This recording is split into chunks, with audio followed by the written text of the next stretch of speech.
Nu ce face fata lui mama? Și lungurește? Da.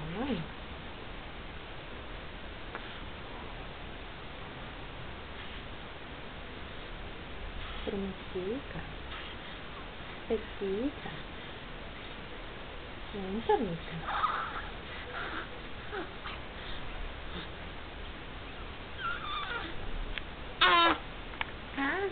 Ce-i asta? Ce-i asta? Facem pe dinozaurii. Stăm în mișcare. Încă mișulează. Da.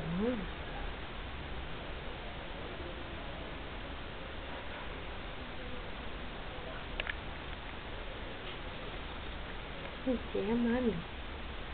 Ce vezi pe acolo? Da. Hai să arătăm la lume că avem cerceluși. Avem cerceluși. Da, la care urechiuțe avem? Aici. Ia uite. Și aici. Cerceluși frumoase, fetiță. Roz. Da. E frumoasă al mama. Da, iubită mică. Ce vezi tu acolo? Vezi ceva? Vezi ceva? Da. O fetiță comunicativă. Vorbește cu mami. Vorbește cu mami, fetița. Ce spune fetița? Ce spune fetița lui mami? Ce spune mami? Așa. Așa se pică. Da. O fetiță veselă suntem. O fetiță veselă. Da?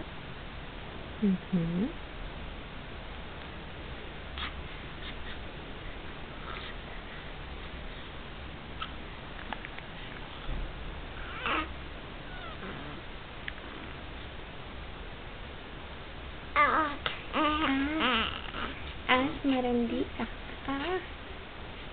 Da? Of. Greu e să fii bebe. E greu. Astăzi face fetița o săptămână, știi? Știi că astăzi face o săptămână? Am împlinit o săptămână. O săptămână de când a venit. A venit fetița la noi.